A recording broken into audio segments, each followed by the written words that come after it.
주님의 가르침은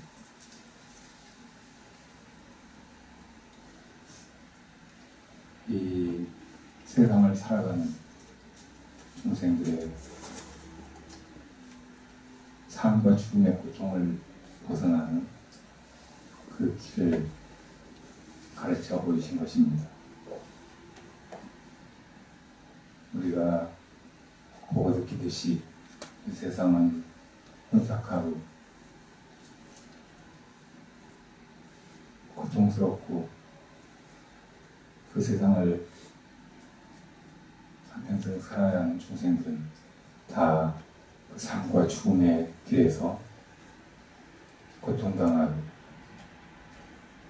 어떻게 해야 이 삶과 죽음의 괴로움에서 벗어나야 수 있을지 길을 찾지 못하고 있습니다.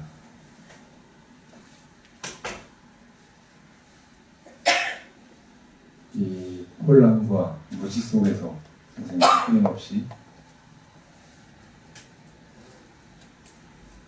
고통을 벗어나는 길을 찾고 또 무엇이 우리를 이 고통에 몰아넣었는지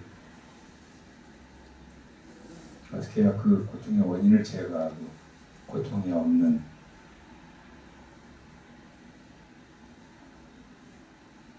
곳으로 돌아갈 수 있을지 모색하고 있습니다. 부처님이 가르치고 오신 그 길은 하나의 이론이나 지식으로서의 진리가 아니라 중생이 실제로 그 길을 나아가 볼 수 있고 그 길을 착실하게 멈추지 않고 나아가 보면 누구나 다 마침내 자신의 괴로움이 다했고 또 그렇게 구하던 진리를 얻었고 또 이제는 다른 고통 속에 허덕이는 이웃들을 생명들을 다 이 길로 이끌 수 있게 되었다는 것을 깨닫습니다.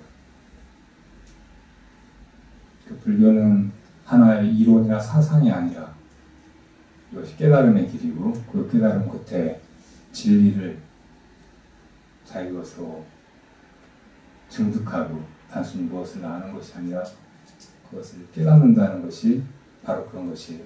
그리고 그런 다음에는 자기가 깨달은 그 진리, 그것이 바로 자기 마음이고 이 마음에서 이 세계가 펼쳐졌다는 것을 알고 바로 그 진리를 알지 못하고 생사의 꿈속에서 헤매고 있는 생명들을 건지는 일이라는 말입니다.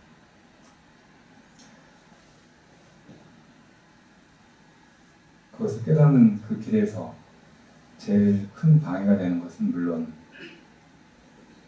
처음에 그 진리를 자각하지 못하고 자기 소견 혹은 자기 업식 혹은 주변의 온갖 어리석은 가르침이나 통념에 속아서 헤매는 그 무지입니다. 그 무지 때문에 우리 마음속에서는 끊임없이 번뇌망상만 일어나요. 그 번뇌망상을 따라서 이것이 옳은가 저것이 옳은가 헤아리고 그런 이론이나 사상에 빠지기도 하고 또 그것을 믿고 이해한 다음에는 그것을 실현해서 이 세상을 보다 좋은 세계로 우리 존재보다 나은 행복한 세상으로 만들 수 있을까 해서 그렇게 골몰하고 더러 어떤 사람들은 일심에 알랑만을 위해 사는 게 아니고 세상을 바꾸기 위해서 혹은 우리 모두의 행복을 위해서 산다고 온갖 노력을 다하고 심지어는 자기 인생을 바쳐서 그런 높은 이상의 세계에 투신하기도 합니다.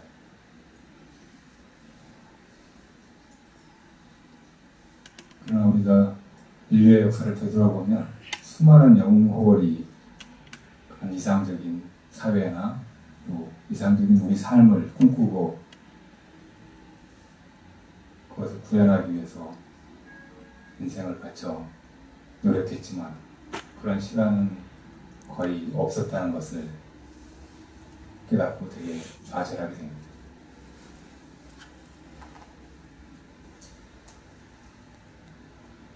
결국 사람들이 이 세상을 살아간다는 건 어리석음을 안고 그냥 이 자아가 고통스럽고 불행하게 느껴지니까 자기가 어떻게 하면 좀 더 행복할까, 어떻게 하면 더 많은 즐거움과 여유와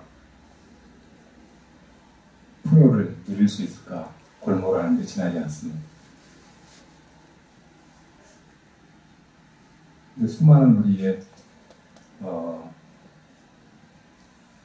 인간들이 이 땅 위에서 그러했듯이 우리도 만약에 그렇게 우리 안에 욕심이나 어리석은 대로 그렇게 이 세상에 하잘것없고 잠시뿐인 그런 즐거움을 찾아서 헤매고 그렇게 인생을 살아간다면 그 끝은 당연히 아주 허무하고 보잘것없는 것밖에 없습니다.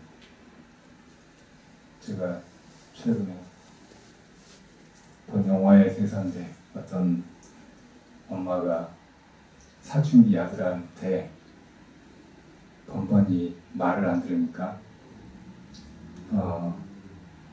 뭔가 깨우쳐 주려고 애를 써요. 그런데 한 번은 비가 엄청 쏟아지는데 얘가 비를 맞고 서 있는 거예요. 빨리 무산소로 들어오라고. 왜 들어가야 되는데 너 그러다 감기 걸려. 감기 걸리면 어때? 그러다 죽을 수도 있지. 죽으면 어때? 그러는 거예요. 흔히 볼 수 있는 대화잖아요. 나중에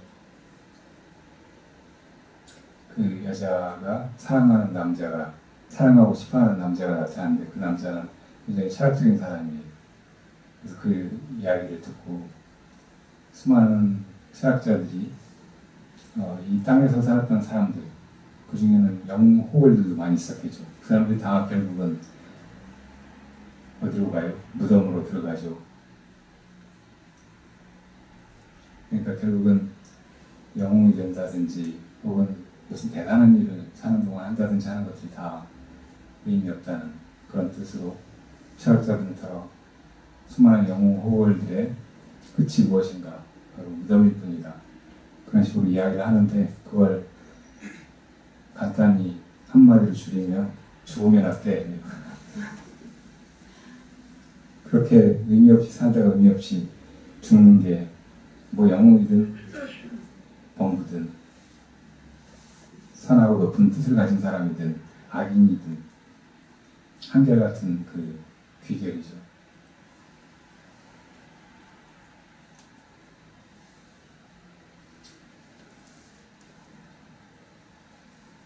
수많은 사람들이 이 삶의 괴로움, 무의미함을 떨치기 위해서 길을 찾는데 그 길을 깨달았다. 누구든지 다 이 길로 가면 진정한 행복이나 영원한 가치를 발견할 수 있다라고 자기가 직접 가보고 와서 사람들의 손을 잡고 그 길로 가자고 하는 분은 별로 없습니다. 근데 부처님이 그런 분이라는 것을 우리는 잊지 말아야 합니다.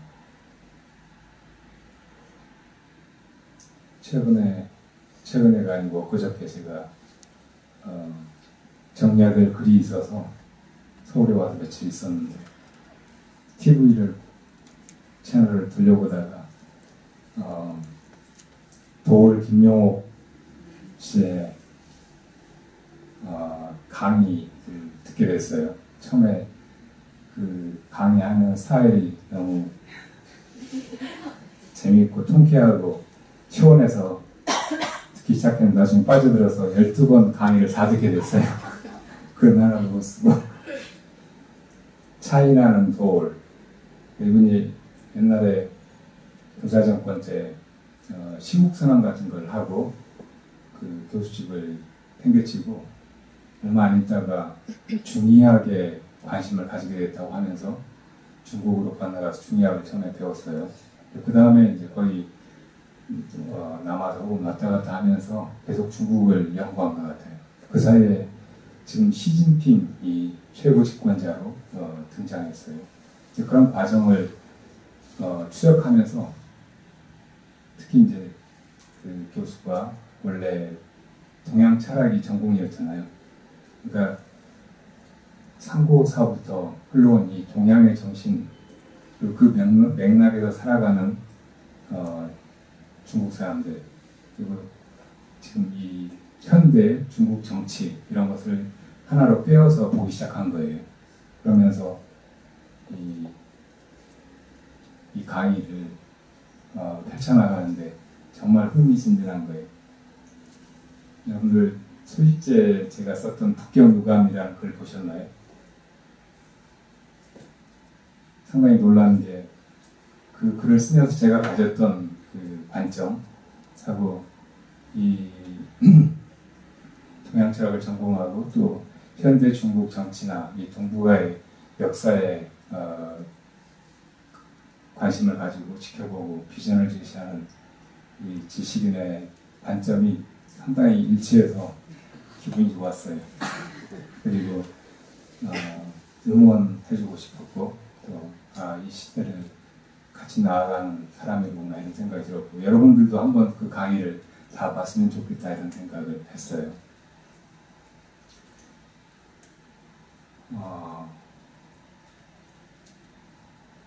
그 강의에 그 이율곡 이야기가 나와요. 우리 조선조의 역사를 보면 성리학, 그러니까 주자가 옛날 공명의 사상을 다시 정리해서 펼쳐낸 그 사상이 한 왕조에 철저히 구현되고 실험된 시대였다는 걸 느낄 수 있어요. 중국보다 훨씬 더 근본주의적으로 유교를 신봉하고 그걸 펼치기 위해서 그 전에 아주 오랫동안 우리 조상들과 시대를 지배하고 이끌어왔던 불교조차도 배척하고 이율곡은 그런 유학자 가운데 아주 출중한 인물이고 대단한 천재였어요.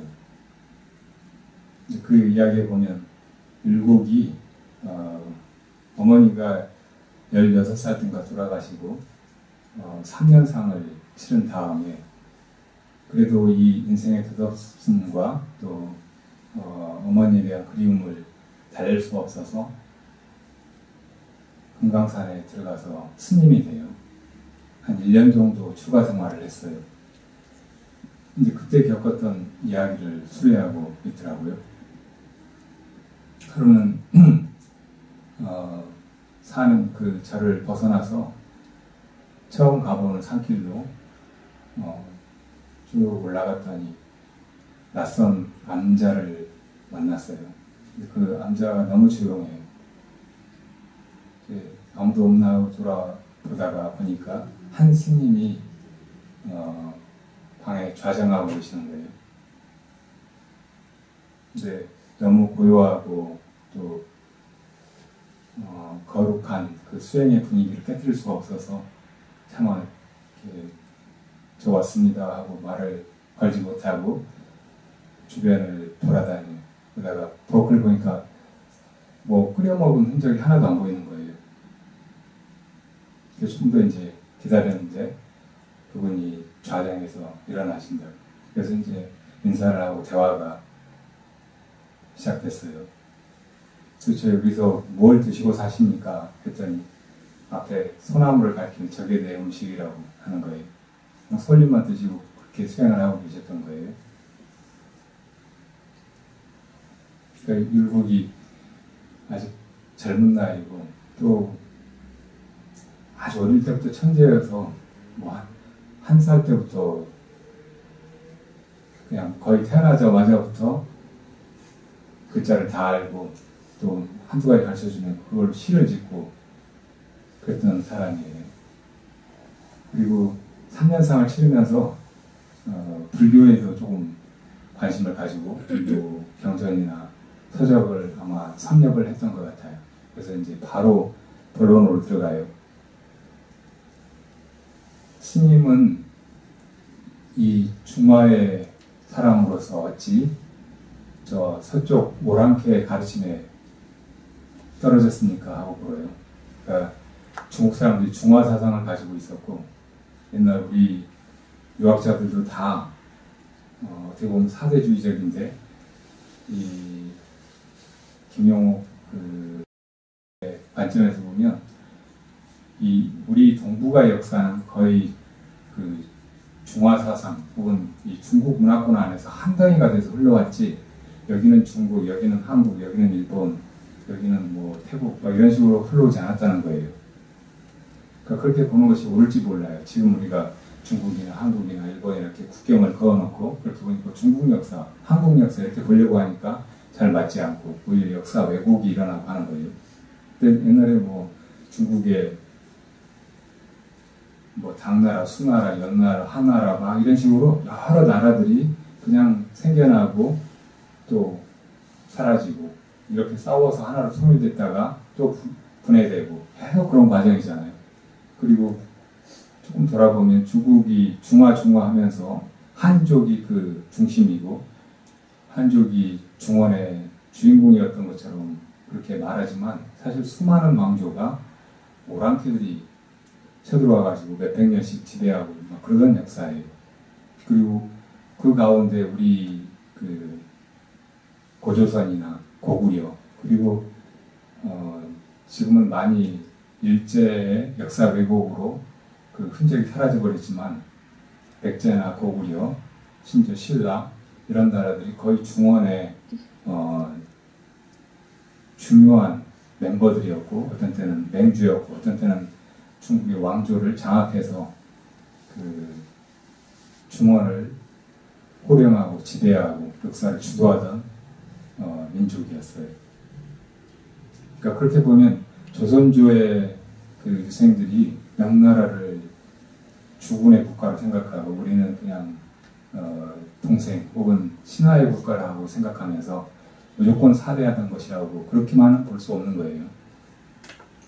중국이 어떻게 보면 우리 역사고 한 그 울타리 안에서 우리가 어쨌든 그때 당시의 유생들이 백성이면 당연히 그 임금을 충성으로 모시고 그걸 배반하지 않아야 된다고 느꼈듯이 이 전체 동북아의 중심이 중국에 있으니까 그거를 그냥 당연시하고 받아들이고 그걸 벗어나지 않으려고 했다고도 말할 수 있는 거예요.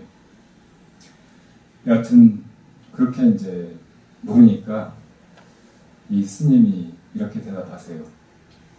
그대는 이 요순 임금이 옛날 중국 삼왕오제가 공자, 맹자 이전보다 훨씬 이전에 중국의 그 태평성대 같은 것이고 항상 공자나 맹자의 가르침을 보면 몽고지신 그 이전의 시대가 하나의 기준이나 이상이라고 생각하고 그런 시대로 돌아가야 된다고 이렇게 가르쳤다는 걸 알 수 있어요. 그러니까 가장 이상스러운 한 시대를 요순 시대라고 한다고 삼왕오제의 시대. 근데 그 요순이 바로 동이족이었다는 것을 모르는가? 동쪽 오랑캐였다는 것을 모르는가? 또 하은주가 중국 상고산의 왕조들인데 그 중에 주나라, 맨 마지막 주나라의 그 왕 중에 문왕이 있어요. 근데 그 전에 이 중국 역사에서 이 세계를 이해하고 또 움직여가는 그 원리를 처음 제시한 사람이 복희씨예요. 복희씨가 주역을 만들었다고 해요. 근데 나중에 그 주역이 이 주나라의 문왕을 통해서 조금 달라졌어요. 그래서 복희씨의 역을 제1역이라고 하고 주나라 문왕의 역을 제2역이라고 한다고. 근데 이 주나라 문왕이 또 서쪽에 오랑캐였다는 것을 모르는가 이렇게 반문했어요. 그러니까 율곡이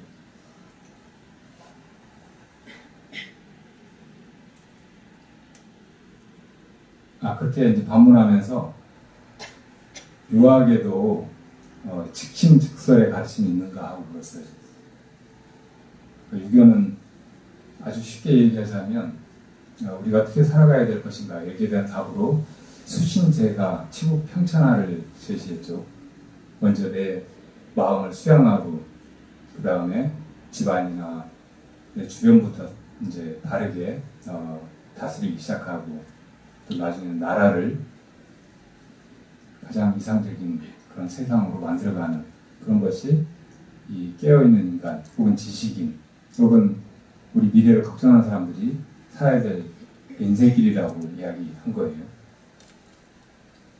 그러니까 어떻게 보면은 수신 이것이 맨 근본적인 것이기는 하지만 그게 분명치가 않아요. 진짜 자기를 닦는다는 것, 자기를 완성한다는 것 이것이 정말 근원적이고 이 세상을 다르게 바꿔나가는데 첫걸음이라는 것을 부정한 건 아니죠. 그렇지만 그게 모호한 거예요. 그냥 뭐 학문을 들고 벼슬길에 나가고 뭐 집에서 효도하고 인간적인 도리를 배우고 뭐 그렇게 하는 정도. 근데 그렇게 해서 그런 길로 나갔던 수많은 관료들이나 유생들이나 선비들이 과연 그런 인생을 살았는가? 그렇게 해서 과연 이 세상을 태평천하를 만들었는가? 이렇게 보면 아니잖아요. 우리 조선조의 역사만 봐도 수많은 단팥싸움뿐이고 유율곡 역시 나중에 뭐 이런저런 많은 그 간언을 하고 상소를 하고 왕한테 이런저런 직언을 하고 했지만 그런 것들이 잘 실현되지도 못했던 것이 수많은 다른 사상이나 다른 주장을 하는 혹은 다른 이해관계를 가진 다른 당파들이 있어서 그런 거예요. 결국 자기를 닦아서 완성한다는 것 이것은 하나의 이상일 뿐이지 그렇게 잘 되지 않는 거예요. 준비되지 않은 채로 나가서 어떻게 보면 자신의 사적인 권력욕이나 혹은 이기심 이런 걸 극복하지 못한 상태에서 정치를 이렇게 해야 되고 저렇게 해야 되고 한 이로만 분분하고 당파싸움뿐이고 세상은 엉망진창이고 백성들은 그 안에서 수탈만 당하고 고통을 면하기 어려운 그런 세상이었던 것이죠. 그런데 바로 그것이 이 부처님의 가르침에서는 인간의 완성이란 그렇게 되는 것이 아니고 뭐 학문이라든지 이론을 갖추게 되는 것으로가 아니라 자기 참 존재를 깨닫는 것 다시 말하면 내 마음이 바로 부처이고 이 모든 것이 다 내 마음에서 펼쳐진 세계라는 것을 깨닫는 걸 통해서 된다고 분명히 제시하고 있는 거예요. 그것이 유교에는 없잖아요. 그러자 이 똑똑한 물고기 앉이고 공자병자는 입만 떼면은 성선, 성품이 선하다고 이야기하고 그 자기 그 마음을 닦아야 된다고 그렇게 이야기를 했는데 그것이 바로 이 즉심즉불 마음이 곧 부처라는 것과 뭐가 다른가 하고 되물어요. 아주 날카로운 반문이죠.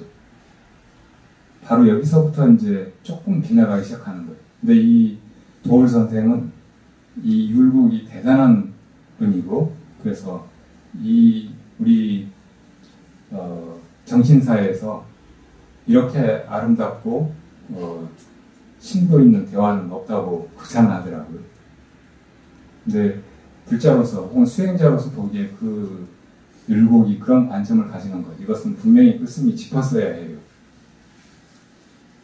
유교에서도 성리학을 성을 말하고 있는 성품을 그리고 성리학이라는 그 말 자체가 보여주듯이 이 공자님은 우리 내생이라든지 우리 본원적인 존재에 대해서 별로 얘기를 하지 않고 현실적으로 우리가 어떻게 살아야 하는가 어떤 마음을 가져야 하는가 무엇을 해야 하는가 이런 이야기를 주로 하셨어요. 누가 죽음에 대해서 물었을 때 우리가 삶도 모르는데 어떻게 죽음에 대해서 알겠는가 이렇게 이야기를 하시죠. 그리고 그 강의에서 나오듯이 공자님이 아주 진실하고 자기나 남을 속이는 사람은 아니었어요. 그래서 마지막에 자공이 저한테 평생 간직할 한 말씀만 해주십시오 하니까 난 한 가지도 너희들한테 숨기거나 속인 것이 없다. 이것이 공자다. 시구야 이렇게 얘기를 했대. 그렇게 말할 수 있다는 것도 대단한 것이잖아요. 바로 이게 나다. 더 무엇을 알려고 하느냐. 누구든 그렇게 당당하게 얘기할 수 있겠어요. 근데 어쨌든 그럼에도 불구하고 진짜 상품이 무엇인지는 충분히 탐구해 보려고 하지 않고 수행하지 않고, 그리고 이제 그것이 이런 식으로 펼쳐져야 된다, 저런 식으로 펼쳐져야 된다 이렇게 이야기하는 것은 근본을 꿰뚫지 못하고 그냥 이론으로 그것이 드러난 것에 불과해요. 조금 이제 그런 미진한 부분을 수정하고 보완하고 심화시킨 것이 주자의 성리학이에요. 그러니까 성리학이라는 말 자체가 이 모든 것이 다 성, 리, 기, 물 이런 관계로 펼쳐진다는 거예요. 우리 근원의 존재, 이것이 바로 성이고 이건 우리 마음속에 있는 거죠. 마음의 본 바탕. 그리고 그것이 어떤 원리라든지 사고, 이론으로 들어간 것이 드러나는 것이 니예요. 그리고 그 이치에 따라서 이 모든 세상이 움직이고 있어요. 이 세상을, 물질적인 세계를 움직이고 있는 것은 바로 기, 에너지예요. 그리고 그 에너지에 따라서 드러나고 있는 것이 이 물질계라. 바로 그런 구조, 이것을 정리해가지고 이제 옛날 훈구학, 그러니까 그 전에 유학을 다시 일으킨 것이 주자예요. 근데 이거를 잘 보면 이것이 불교의 일체유심조, 혹은 우리가 성품을 깨달아서 이 성품을 바로 드러내고 거기에서 지혜와 자비심을 얻어서 중생을 제도해야 된다고 하는 가르침과 별로 차이가 없어 보여요. 이론적으로는. 그것은 주자가 선에 대해서 혹은 불교에 대해서 해박한 이해를 가지고 중화사상으로 그래도 이제 서쪽에서 온 불교, 이걸 그냥 맹목적으로 수용할 게 아니고 우리식으로 이것을 받아들이고 우리 언어로 재해석해야 된다고 생각하면서 유학에다가 불교를 담은 것이에요. 근데 어디까지나 이것은 이론이라는 말이에요. 그러니까 이론적으로 누구든지 들어보면 수긍하지 않을 수 없고 아주 바르고 고결한 가르침이라는 건 알 수 있지만 그것이 내 존재를 변화시키기는 어려운 거예요. 어쨌든 율곡은 이제 그 부처님이 말씀하신 마음, 또 마음의 본성, 이것과 맹자가 성선설을 주장했잖아요. 거기에서 말하는 이 성과 뭐가 다르냐고 얘기한 거예요. 그러자 이 스님이 화제를 돌려서 그때는 비색 비공이 무엇인 줄 아는가 하고 물었어요. 다야신경에 보면 색즉시공, 공즉시색 그런 말이 나오잖아요. 색이고 공이라는 말이에요. 색이 아니라는 말이에요. 공이 아니고 바로 색이라는 말이에요. 공이 그냥 빈 것이 아니라는 뜻이죠. 그러니까 이 우리가 존재라고 보는 물질계든 아니면 마음의 세계든 이것들이 잘 보면은 진짜 존재가 아니고 비로소 없다는 가르침이에요. 그리고 그렇게 보아야 이 생사의 괴로움에서 벗어나게 된다는 가르침이라고. 그러니까 아마 이 스님의 의도는 진짜 생사의 괴로움에서 벗어나는 길은 이 비색, 비공, 색즉시공, 공즉시색 이 도리를 깨닫는 데 있다라고 가르쳐주고 싶으셨던 거겠죠. 그러자 이 율곡이 선문답을 해요. 저 앞에 산하를 가리킨다. 놀라운 거죠. 누가 그렇게 할 수 있겠어요? 근데 이 종교적인 혹은 학문적인 천재가 벌써 그렇게 해보인다. 그래서 스님이 속으로 내심 놀라셨겠죠. 근데 율곡이 또 이 눈앞에 펼쳐져 있는 거 시경에 보면 연비어야 이 솔개가 날아오르고 물고기가 힘차게 뛰어오르고 이 생동하는 자연의 모습 이것 자체가 바로 진리고 우리 성품의 표현이고 그 외에 딴 데 가서 뭘 찾을 필요가 없고 그렇다는 그런 가르침이 시로 나타나 있어요. 그걸 한 구절로 하면 연비어약이라고.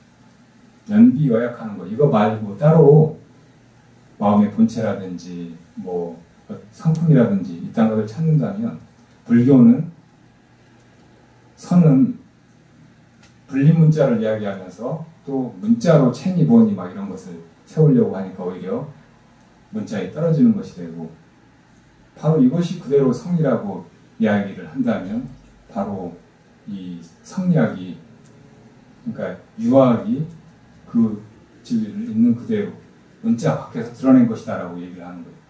얼마나 놀라워요. 이론적으로 반박할 여지가 없이 아비가 딱 맞는 이야기다. 그러자 이 스님이 그대는 석유가 아니다. 속된 유생이 아니다. 이미 유학이나 심지어는 불교의 그 심오한 이치까지 다 꿰뚫은 사람이다 라고 하면서 그 개송, 시경에 나온 개송을 적어달라고 해요. 그러니까 율곡이 또 오만하게 겸손을 떨지 않고 그냥 옛날 유생들은 그랬어요. 그 모양이었어요. 그리고 불교를 엄청 폄하하고 어쨌든 나중에 이율곡 자신이 당파 싸움에서 다른 당파의 그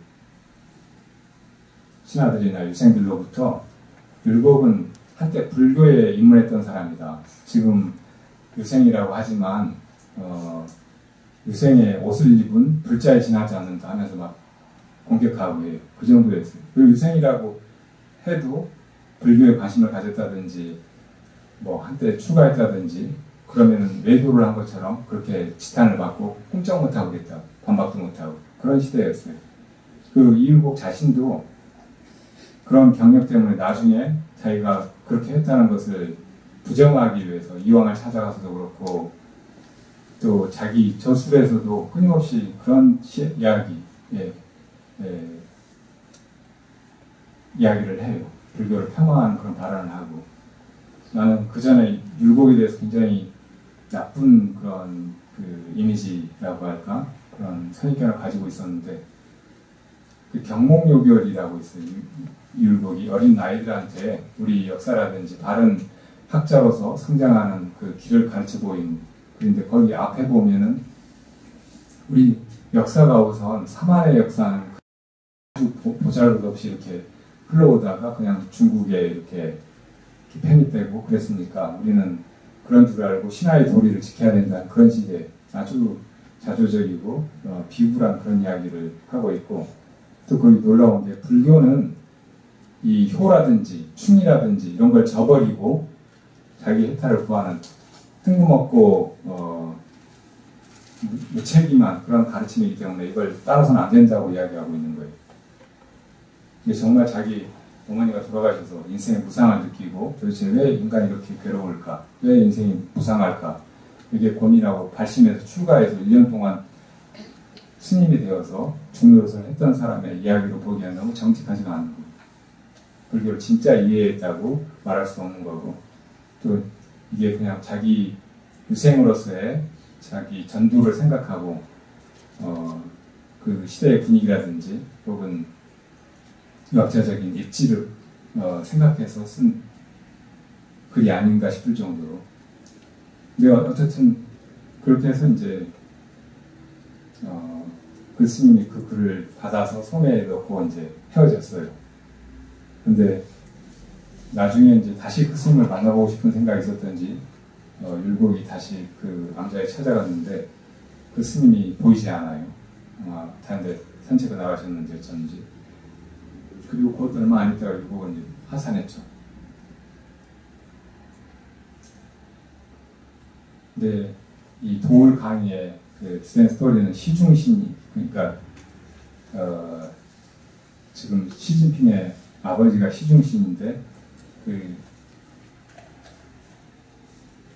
중국 역사가 특히 근현대사가 어떻게 흘러왔는가 이야기를 하면서 시진핑이 어떤 식으로 지금 최고의 지도자로 부상하게 되었는지 그런 걸 이야기하고 있어요.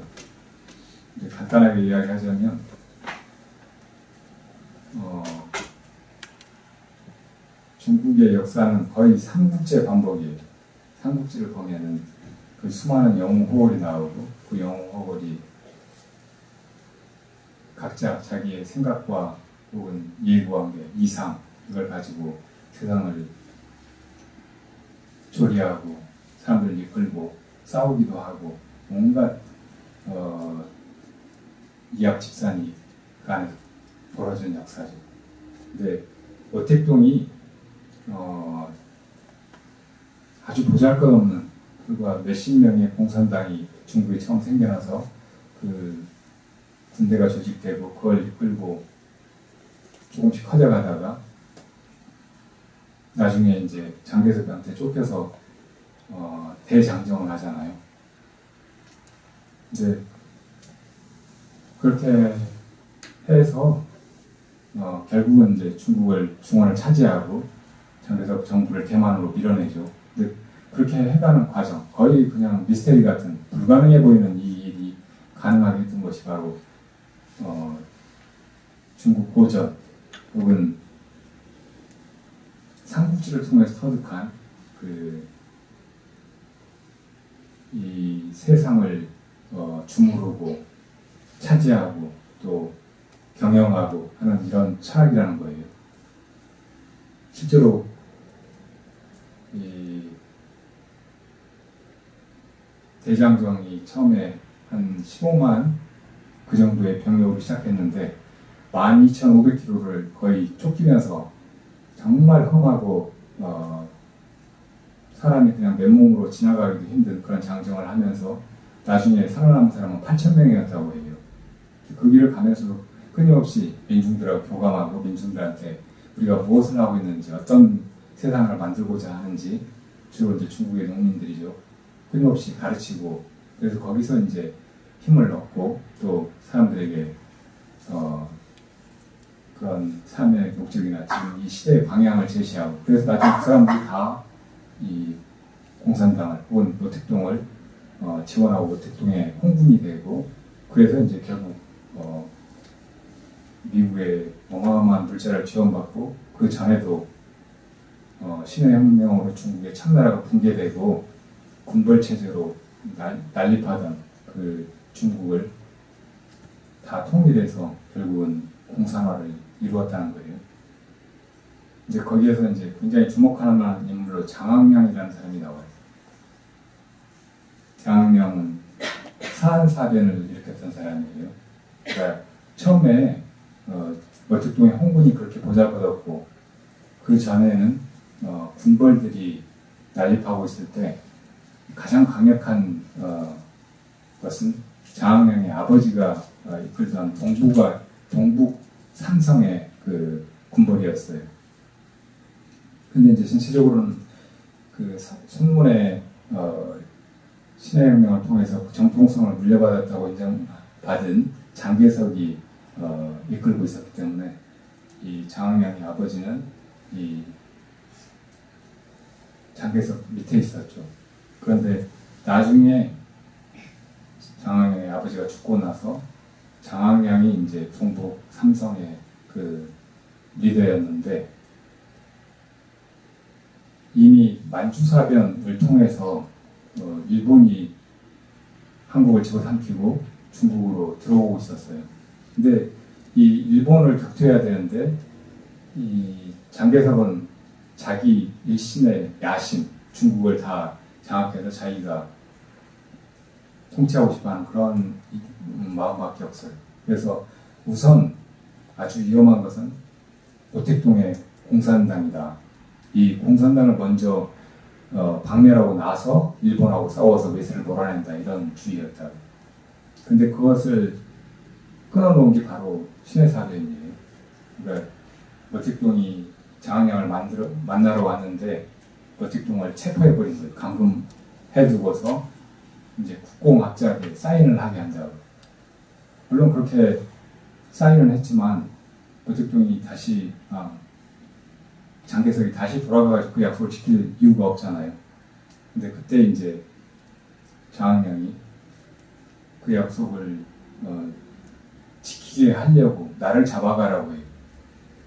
내가 부하인데 당신한테 항명했으니까.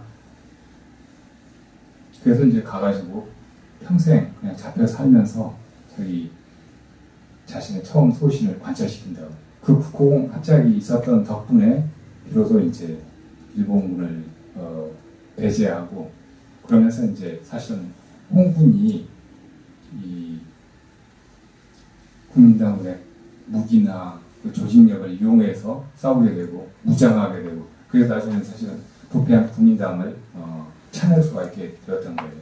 결과적으로 지금의 이 중국을 만든 것은 장학량이라는 거예요. 그래서 그 장학량이라는 사람의 그 넓은 품, 거국적인 그런 안목 이런 것이 대단하고 거기에다 자기를 던져넣는 그 힘이 정말 위인이라는 거죠. 거기에는 이제 송민영이라는 여자 얘기도 나오고 또 장학량이 한때 그 전에 중국이 이제 그렇게 무너지기 시작한 게 아편 때문이었어요. 아편 전쟁의 역사를 보면 알겠지만 영국이 이 중국이라고 하는 18세기까지 십몇 세기 동안 계속 지구상에서 가장 부유하고 막강했던 이 나라를 조리하기 위해서 이용한 것이 아펜이에요. 근데 아펜은 그냥 다 바보가 돼가지고 그냥 세상 나몰라라 하고 이렇게 무너져가고 폐행이 되고 나라가 어떻게 되든 뭐 가족이 어떻게 되든 아무 관계없다고 생각하게 되잖아요. 그렇게 해서 이제 사실 서구 세력이 무너진 것이 중국이었죠. 근데 장학량도 아편에 빠져들게 돼요. 근데 아편에 빠졌다가 다시 회복하는 것이 거의 불가능한 일이에요. 그렇게 하려면은 정말 오랫동안 치료를 받아야 하고, 근데 이 장학량이 일주일 만에 아편을 완전히 극복해버려요. 근데 그냥 아편을 참는 거 자기를 어떤 그 의사가 그냥 수갑을 채우듯이 침대에다 묶어놓고 아편을 못하게 한다고. 근데 그 일주일 참아야 되는데 아편을 안 하고 참아야 되는데 그게 나온 표현에 의하면은 자기 살갗을 다 벗겨놓고 맨 그 몸뚱이로 있는 것 같아요. 그렇게 고통스러운데 그걸 참아낸 거예요. 그래서 그렇게 하고 이제 정신 차려가지고 바로 이 신의 사변을 일으킨 거였다. 근데 이 대장경이 끝나고 맨 마지막에 홍군이 들어간 데가 섬서성이었어요. 그 섬서성에서 이미 그쪽에 공산당 정부를 해방부를 가지고 있었던 게 시진핑의 아버지였다고. 그리고 그때 시중신의 나이가 19살이었대요. 그래서 노택동이 그렇게 먼 길을 가서 이제 거기가 해방부라고 하니까 환영 속에 가서 이제 시중신을 만나고 한 말이 너였냐고 어린 아이니까 했다는 거예요. 아주 유명한 말이죠.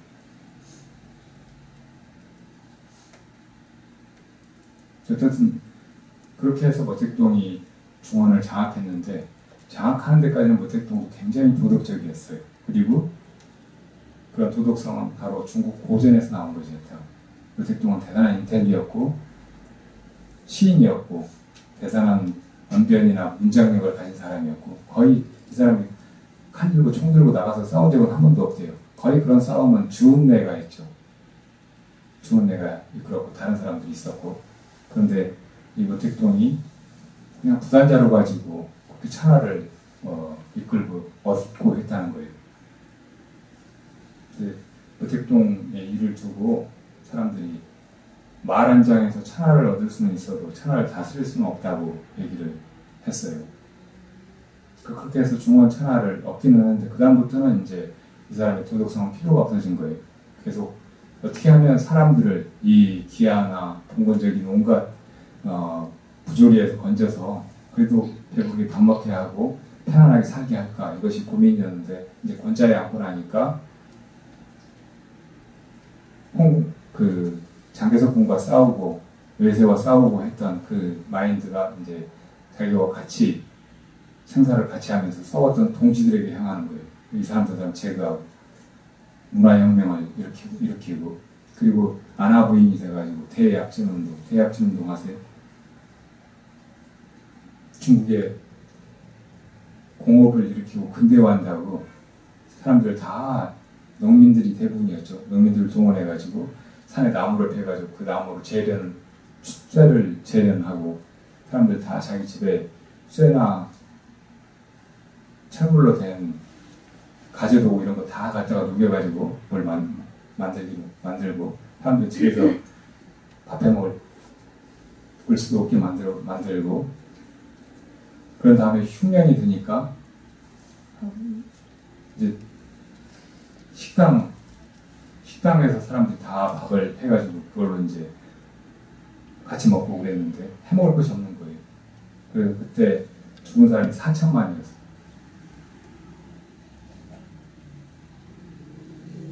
우리나라 지금 인구만큼의 수가 죽은 거예요.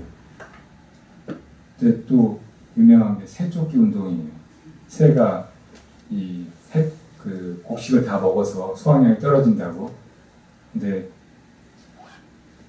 새를 이쪽에 쫓아도 저쪽에 가가지고 또 먹잖아요. 그러니까 새쫓는 주간을 정해가지고 그 주간 동안 사람들이 다 꽹과를 들고 나와. 중국 대륙 전체 사람들이 다 나와서 새가 앉지를 못하게 계속 꽹과를 쳐댄 거예요. 여기 앉으면 여기서 치고 저기서 치고. 그 새가 다 떨어져 죽었어요.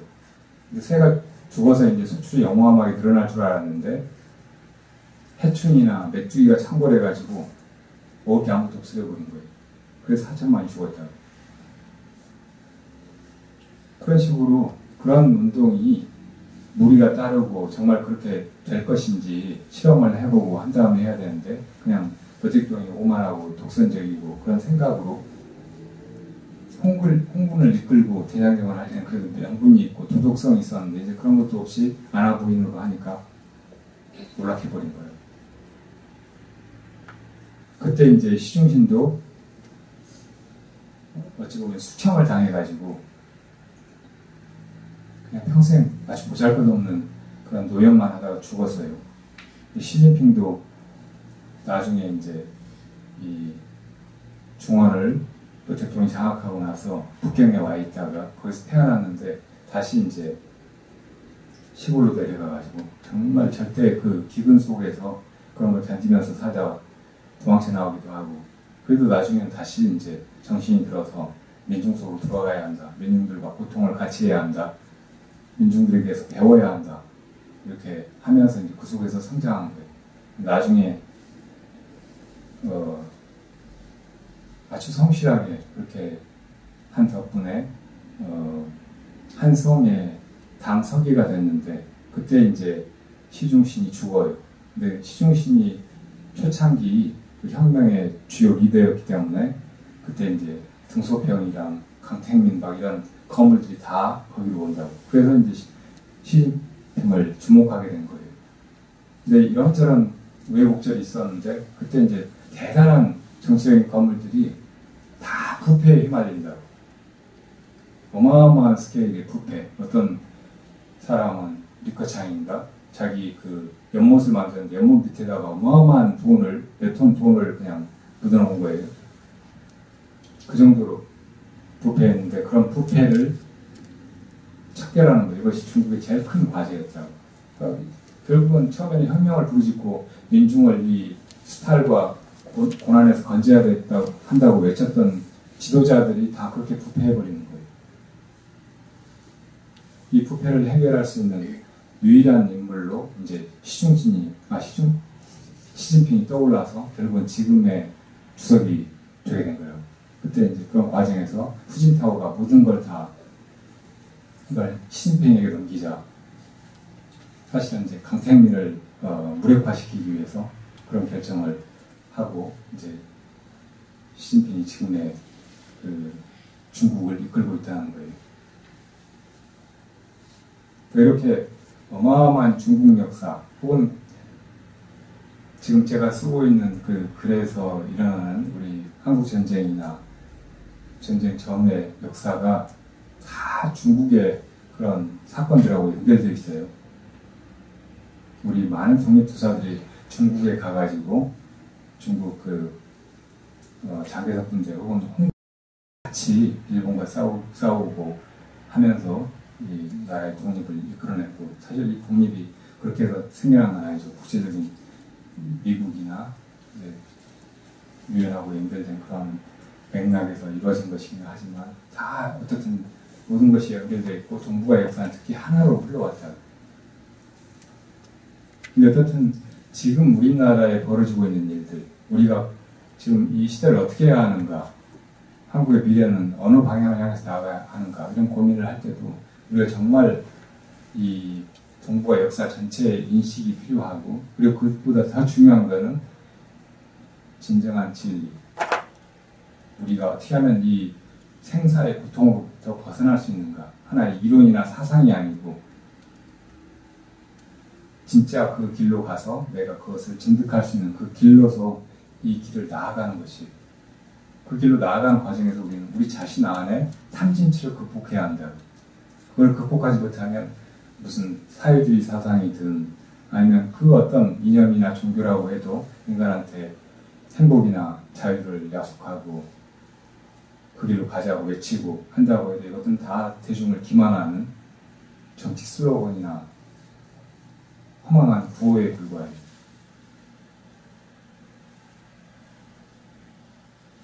그러니까 오늘 이야기의 핵심은 수행해야 한다는 거예요.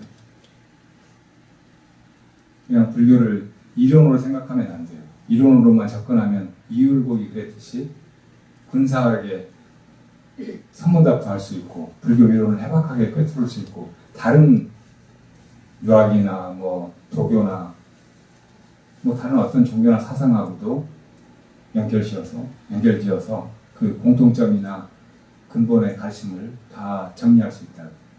그렇게 보면 이론으로만 보면 별로 다를 것이 없어요. 심지어는 기독교나 이슬람교 같은 그런 종교들하고도 깊이 들어가서 보면 이론적으로는 별로 차이가 없다.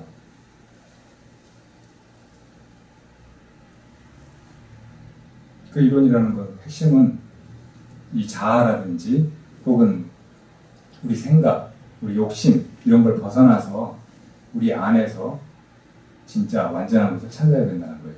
뭐 천국이라고 하든 부처라고 하든 신성이라고 하든 무엇이라고 하든 근데 종교든 사상이든 그게 정말 알맹이가 있고 실속이 있으려면 그런 길로 가는 길로서 그것이 제시돼야 된다. 이 이론으로 혹은 이데올로기로 드러나면 안 돼요. 아무리 그렇게 실험한다고 해도 그런 실험이 원하는 결과를 가져다 주지 못해요. 그리고 자기가 그렇게 들어가 보지 않고 그걸 깨닫지 못하고서 사람들한테 그렇게 이야기해봐야 결국은 나중에 자기도 속고 남도 속이는 결과가 되었어요. 수많은 사람들을 오히려 고통에 몰아넣어요. 모택동이 4천만 원 굶어 죽게 했듯이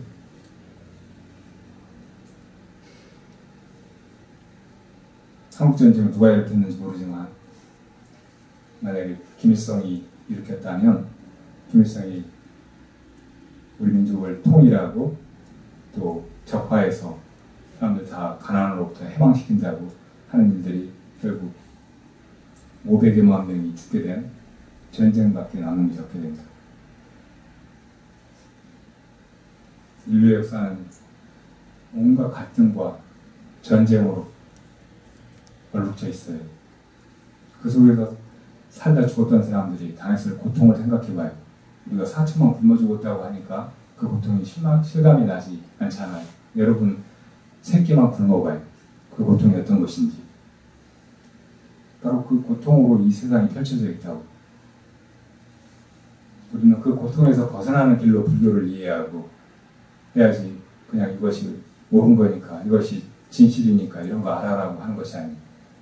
지금 이 시대에는 어떤 것이 진실인지 그게 역사적인 것이든 동시대적인 것이든 제대로 파악하기도 힘든 세상을 살고 있어요. 이렇게 많이 정보화되고 복잡해지고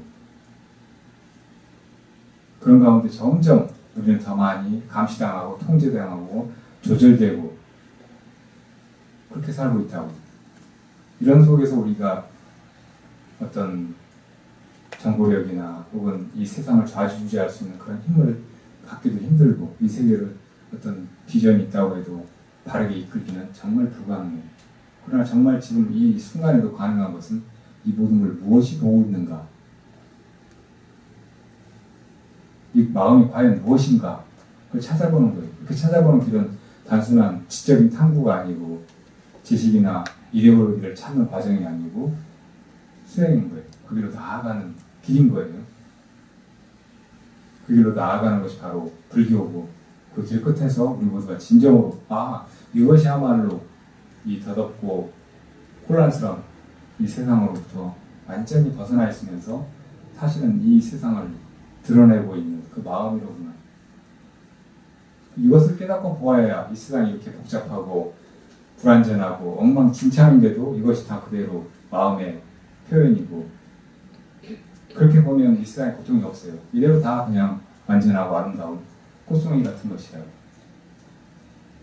온갖 중생들의 추악한 탐진치, 번뇌망상, 이 세상에 벌어지는 온갖 비리나 악행이나 범죄나 이것들조차 다 그냥 그대로 이 마음의 표현이고, 그 내면에, 내 그 마음자리에는 아무 문제가 없는 거예요. 우리가 이 세상을 완전하게 만들고 그런 세상을 한번 살아봤으면, 그런 세상을 내 후손들에게 물려주게 됐으면 하고 바란다면, 그걸 생각으로, 지식으로 추구해서는 안 된다고. 내 안으로 들어가서 이 모든 걸 무엇이 보고 있는가, 이것을 깨달아야 된다는 말이에요. 화두를 던지기 시작해야 하고 수행을 시작해야 된다는 말입니다.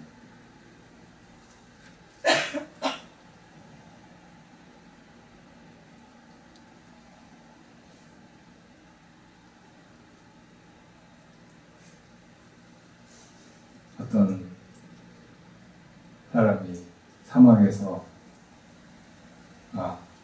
바닷가에서 엄청 목이 말랐어요. 근데 바닷물을 저렇게 많지만 마실 수도 없고 어디 가서 물을 찾자고 막 헤매는데 저 앞에 물병이 하나 보이는 거예요. 분명히 속에 물이 들어있어요. 그래서 보니까 너무 먼지가 묻어있길래 손으로 닦아냈어요. 그랬더니 거기서 뭉게뭉게 구름이 피어나더니 사람이 나타나는 거예요. 주님 부르셨습니까? 뭐든지 말씀만 하시면 제가 3가지는 들어드리겠습니다. 그랬어요. 그 사람이 다른 거 필요 없고 시원한 콜라 한 잔만 갖다 달라고. 가져가려고 생각하신 거야. 콜라 한 잔 말고 콜라가 한없이 생겨나는 콜라병 하나를 갖다 달라고 했어요. 알겠습니다 하고 가서 금방 가져왔어요. 그거 마시니까 너무 시원한 거예요. 마시고 있는데 다른 2가지 소원은 무엇입니까? 뭐든지 분부만 하십시오. 또 그러는 거예요. 그 사람이 마시다가 다른 거 필요 없고 2가지 한꺼번에 말할게요. 이런 콜라병 2개 추가.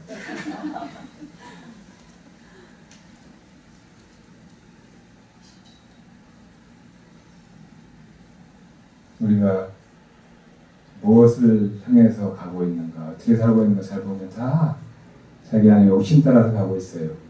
근데 그 욕심이라는 건 참 보잘것없는 것이에요. 목마를 때는 그냥 물 한 컵 마시고 싶은 마음, 배고플 때는 밥 한 끼 먹고 싶은 마음, 외로울 때는 누군가 나를 사랑하고 나한테 따뜻한 말 한마디라도 건네줄 수 있는 사람, 한 사람, 그렇게 찾고 있을 뿐이라. 우리한테 필요한 것은 사실 그렇게 적어요. 그건 사실 주위에 찾아보면 다 있어요. 우리 지금 목말라가지고 죽는 사람 별로 없잖아요. 밥 한 끼 못 먹어가지고 굶주리는 사람 잘 없다고. 근데 정말 필요한 거는 거기서 그치는 거예요. 그리고 그보다 심오한 것을 찾아 들어가는 거예요. 정말 우리의 이 가래나 이 고통을 멈추게 해줄 수 있는 그 무엇을 찾아 나서는 길이라고. 콜라 계속 나오는 콜라병 하나 있으나 3개 있으나 무슨 차이가 있어요? 그거 필요 없어요. 작은 것 하나, 그때 필요한 거 딱 그것뿐이면 된다고. 근데 그런 걸 찾아서 그렇게 많은 세월을 허비하고 인생을 다 바칠 필요가 어디 있어요? 계속 그런 길로 빠져서 헤매는 것이 인간의 어리석음이라고. 그렇게 우리는 인생을 탕진하고 있어요.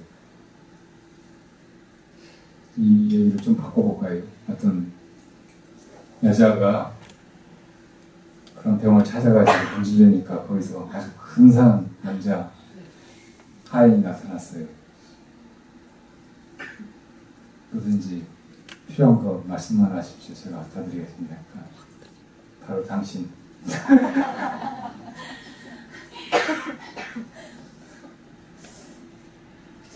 그랬더니 저는 주인님 하인입니다. 나를 사랑해달라고 사랑을 해줬어요. 또 바라는 게 뭡니까? 나를 평생 사랑해달라고. 알겠다고. 또 바라는 게 뭡니까? 마지막. 나만 사랑해달라고. 남자들 마음은 그렇지 않죠? 어떤 남자가 병을 문질렀더니 예쁜 여자가 나타났어요. 소원 말씀하십시오. 당신 내 여자가 되달라고. 예, 알겠습니다. 다른 두 가지 말씀하십시오. 당신 같은 여자 2명 추가요.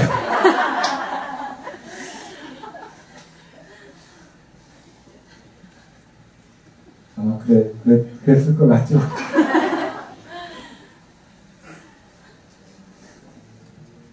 그런 게 2개, 3개, 100개, 1000개, 10,000개 추가돼도 인생만 흘러가지 우리를 고통에서 건지지 못한다는 말이에요. 우리는 진짜 무엇을 바라야 하는지, 진짜 무엇이 나의 이 끊임없는 고통을 가시해 줄지 모르고 있는 거예요. 그동안 내가 이것이 나를 행복하게 한다라고 생각하고 추구하고 잡고 지키려고 했던 것들 다 헛것이에요. 그런 환영에 속지 말고 그냥 나한테 그때그때 지금 숨 쉴 수 있다는 거, 지금 밥 한 끼 먹을 수 있다는 거, 지금 이 친구 만날 수 있다는 거, 내 사랑하는 가족이 있다는 거, 이런 걸로 만족하고 그 다음에 정말 해야 될 걸 해야 된다고. 순식간에 흘러가는 게 우리 인생이잖아요. 정말 해야 될 것은 과연 이 모든 것을 무엇이 하고 있는가, 무엇이 이 세상을 바라보고 있는가, 자기 주인을 찾는 거예요. 자기가 진짜 무엇인지 묻는 것이라는 말이에요. 사실 그렇게 묻기 위해서 이 끊임없는 기회로서 이 시간이 주어지고 있는 거야.